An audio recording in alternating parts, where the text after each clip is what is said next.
अस्सलाम वालेकुम दोस्तों, मेरा नाम डॉक्टर अली असगर है और आज की इस वीडियो में हम सेकेंड ईयर बॉटनी के कराची बोर्ड के पास पेपर को डिस्कस करने जा रहे हैं। और आज की इस वीडियो में हम 2018 के एमसीक्यू को डिस्कस करेंगे। तो आज के इस लेक्चर को शुरू करने से पहले आपसे एक बार रिक्वेस्ट करेंगे कि अगर आपने अब तक हमारे इस चैनल को सब्सक्राइब नहीं किया, जो कि सिंध बोर्ड टीचिंग के नाम से है, तो काइंडली आज ही आप हमारे इस चैनल को सब्सक्राइब करें और साथ ही साथ बेल आइकन को लाजमी क्लिक करें ताकि हमारी अपलोड करदा तमाम इंपॉर्टेंट वीडियोस की नोटिफिकेशन आपको रिसीव हो सके। तो आइए स्टार्ट करते हैं। The production of a pound ecosystem. Pound ecosystem के अंदर वो कौन से जानदार होते हैं जो प्रोड्यूसर का काम करते हैं। प्रोडक्शन यहाँ लिखा हुआ है, यहाँ है प्रोड्यूसर। प्रोड्यूसर वो होते हैं जो अपनी गिज़ा खुद तैयार करते हैं। तो अब हमें यहाँ दिया गया फाइटोप्लैंक्टन, कैपेरिस, जूप्लैंक्टन, प्रोसोपिस। तो याद रखिएगा, पाउंड इकोसिस्टम के अंदर जो प्रोड्यूसर होते हैं, जो अपनी गिज़ा खुद तैयार करते हैं, वो फाइटोप्लैंक्टन्स होते हैं। तो phytoplankton is the correct answer. Next MCQ हमारे पास है, a type of orderly program cell death is. भाई सेल जो है वो मर जाता है ना। अब सेल डेथ जो है वो दो किस्म की होती है। एक होती है ऑर्डरली प्रोग्राम सेल डेथ। कोई भी सेल जो हमारे जिस्म के अंदर एबनॉर्मल होता है, कोई भी सेल जो हमारे जिस्म के अंदर क्या होता है, एबनॉर्मल होता है, tumour cell, cancer cell, virally infected cell, जिस सेल की ज़रूरत नहीं होती, तो सेल क्या होता है, ऑर्डरली प्रोग्राम तरीके से उसे क्या कर देता है, उसे ख़त्म कर देता है और उस फिनोमिना को नाम देते हैं एपोप्टोसिस। जबकि किसी इंजरी की वजह से या किसी डिजीज़ की वजह से जो सेल मरता है उसे क्या कहते हैं, नेक्रोसिस। किसी डिजीज़ या इंजरी की वजह से जो सेल मरता है वो नेक्रोसिस कहलाता है और ऑर्डरली और प्रोग्राम सेल डेथ जो होती है उसे क्या कहते हैं, एपोप्टोसिस।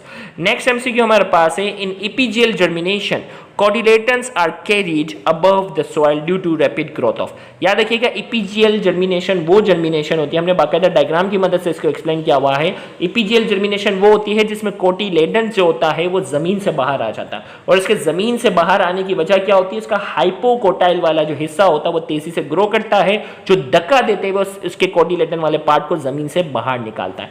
सेम इसका उल्टा जो है वो क्या होगा, हाइपोजियल जर्मिनेशन। हाइपोजियल जर्मिनेशन वो होती है जिसमें कोटिलेडन जो होता है वो जमीन के अंदर ही रह जाता है और उसकी वजह क्या होती है, एपिकोटाइल वाला, यानी इसका ऊपर वाला जो हिस्सा है एपिकोटाइल वाला हिस्सा तेजी से ग्रो करता है, जो कि इसको नीचे मजीद दबा देता है और कोटिलेडन को जमीन से बाहर आने नहीं देता। तो इस एमसीक्यू में पूछा जा रहा है, एपिजियल जर्मिनेशन जिसमें कोटिलेडन जो होता है are carried above the soil, मिट्टी से ऊपर आ जाता है, due to rapid growth of. इसकी रैपिड ग्रोथ की वजह क्या है, हाइपोकोटाइल तेजी से ग्रो करता है जो कि इसको पुशअप करते हुए ऊपर की तरफ लेके आता है। नेक्स्ट एमसीक्यू है, promotion of flowering by cold treatment to the imbibed seed is called. Cold treatment के जरिए फ्लावरिंग को प्रोमोट करना। इम्बाइब्ड सीड मतलब वो सीड जिसने पानी एब्जॉर्ब किया हुआ हो, इम्बाइब्ड हुआ हो, और इसको अगर हम कुछ टाइम के लिए कोल्ड टेम्परेचर पे हम रखते हैं, जिसकी वजह से इनके अंदर फ्लावरिंग जो होती है वो ज़्यादा तेज़ी से हो जाती है। उस फिनोमिना को क्या नाम देते हैं, वर्नेलाइजेशन।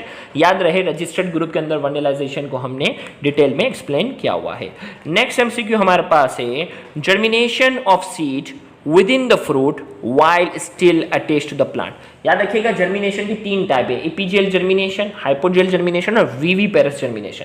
विविपेरस जर्मिनेशन वो होती है जिसमें सीड की जर्मिनेशन स्टार्ट हो जाती है। भाई जर्मिनेशन स्टार्ट हो जाएगी within the fruit, fruit के अंदर ही, while still attached to the plant, plant के साथ वो अटैच होगा लेकिन उसकी जर्मिनेशन क्या हो जाती है, स्टार्ट हो जाती है। ऐसी जर्मिनेशन को हम नाम देते हैं विविपेरस जर्मिनेशन का।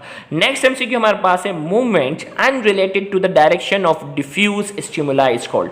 हमने कहा वो मूवमेंट, प्लांट मूवमेंट की बात हो रही है जिसमें अनरिलेटेड टू द डायरेक्शन। एक होती है डायरेक्शन वाली मूवमेंट जो कि कहलाती है ट्रॉपिक मूवमेंट। ट्रॉपिक मूवमेंट क्या होती है, स्टिमुलस की डायरेक्शन पर क्या होगी, डिपेंड करेगी, डायरेक्शनल मूवमेंट होगी। लेकिन वो प्लांट मूवमेंट जो कि अनरिलेटेड टू द डायरेक्शन, जो जिसका डायरेक्शन से कोई लेना देना नहीं होगा, उस मूवमेंट को हम नाम देते हैं नेस्टिक मूवमेंट। नेक्स्ट एमसीक्यू है, when the growth of the main axis, inflorescence की बात हो रही है, when the growth of the main axis stop due to a flower on tip the inflorescence is called. हमने कहा भाई एक होती है इन्फ्लोरेसेंस की टाइप जिसमें मेन एक्सिस कंटिन्यूसली ग्रो होती है, जिसमें प्लांट लंबा होता जाएगा, क्योंकि फ्लावर उसके टिप पे कभी भी ग्रो नहीं करता, वो रेसिमोस कहलाता है। लेकिन अगर मेन एक्सिस जो होगी वो स्टॉप हो जाएगी, when the growth of the main axis stop due to a flower on a tip, flower के टिप पे ग्रो होने की वजह से उस इन्फ्लोरेसेंस को नाम देते हैं साइमोस। और अगर कंटिन्यूसली ग्रो होगा तो क्या होगा, रेसिमोस होगा। याद रहे, इन्फ्लोरेसेंस पे भी हम डिटेल लेक्चर ऑलरेडी अपलोड कर चुके हैं। Next MCQ, both polynucleotide strand of DNA remain separated by. Polynucleotide जो स्ट्रैंड होती है ना डीएनए की, दोनों के दरमियान फासला कितना होता है 220 एंगस्ट्रॉम का। याद रखिएगा Watson and Crick model of DNA हमने जो है वो यूट्यूब पर अपलोड किया हुआ है सिनबॉट टीचिंग पर, वो आप देख सकते हैं, उसमें डीएनए के पूरे स्ट्रक्चर को हमने एक्सप्लेन किया हुआ है। नेक्स्ट एमसीक्यू है information from DNA regarding the amino acid sequence of a protein is copied to. Information from DNA से जो इंफॉर्मेशन ट्रांसफर होती है जिसके नतीजे में अमाइनो एसिड बनाना है, क्या बनाने की, अमाइनो एसिड की सीक्वेंस को हमें एडजस्ट करना है प्रोटीन बनाने के लिए, वो डीएनए की इंफॉर्मेशन किस में जाएगी, मैसेंजर आरएनए में। याद रखिएगा डीएनए से क्या बनता है, मैसेंजर आरएनए बनता है, और मैसेंजर आरएनए के पास जो इंफॉर्मेशन आती है वो डीएनए से आती है।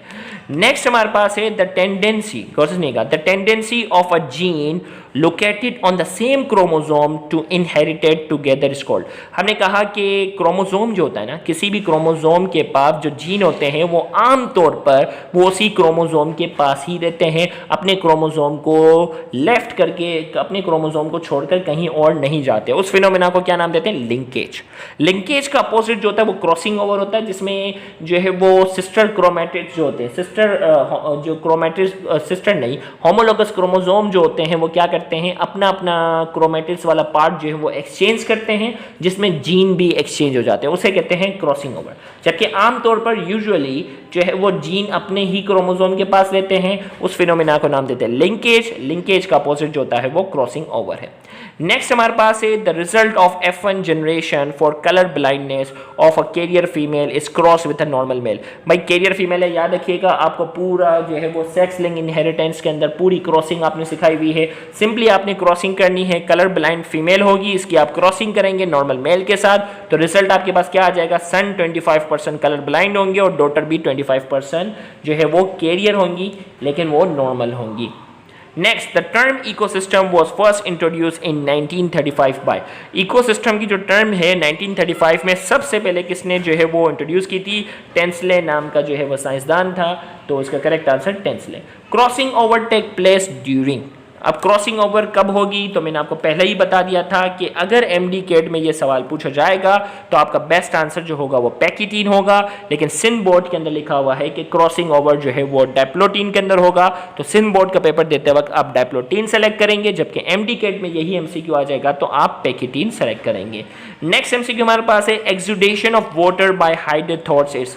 भाई एक्सुडेशन ऑफ वाटर, ड्रॉपलेट्स की शक्ल में पानी का पत्तों से निकलना। अब पत्तों पे जो छोटे छोटे सुराख होते हैं उन्हें क्या कहते हैं, हाइड्रोथॉर्स। क्या कहते हैं उसे, हाइड्रोथॉर्स कहते हैं। उस फिनोमिना को हम नाम देते हैं गुटेशन का। क्या नाम देते हैं, गुटेशन।